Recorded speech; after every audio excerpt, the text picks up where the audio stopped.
Venezuela, for at least the last 20, 25 years, has been an adversary of the US, first under Chavez and then under Chavez's successor, Maduro. And in fact, going back all the way to the 50s and 60s, Venezuela has been a problem case in Latin America, in America's so-called sphere of influence. And so controlling the oil reserves is definitely part of the motivation, although I don't think the US can simply take over Venezuela's oil reserves. It can have an influence on the disposal of the reserves. But American oil companies will have a much bigger role now than they've had for the last 50 or 60 years. But I don't think they can take over Venezuela's oil reserves. America cannot just go in and take over another country's oil reserves. It is too simplistic to say that the US is about to take over the oil reserves of Venezuela.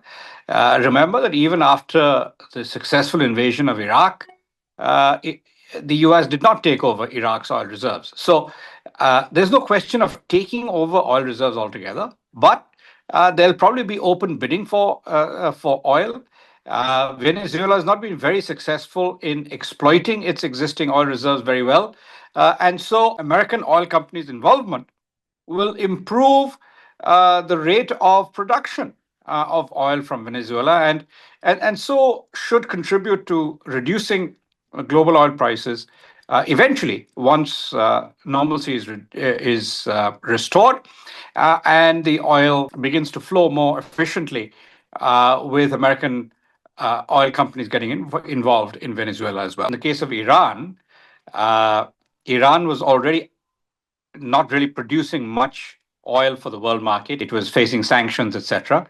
But nonetheless, the invasion, the attacks on Iran had an impact on oil prices because the apprehension was that Iran's ability to supply oil to the world would be reduced greatly. In the Venezuelan case, from what we can tell so far, it's been a very surgical operation. The US appears to have arrested Maduro and his wife. Clinical regime change operation appears to be underway. So I don't think that there will be significant disruption to oil supplies from Venezuela as a result of this, unless the Venezuelan armed forces try to fight back very aggressively. I think there'll just be a fairly smooth regime change, given that in the last two elections in Venezuela, the opposition came very close to winning, and it probably would have won the elections had they not been rigged.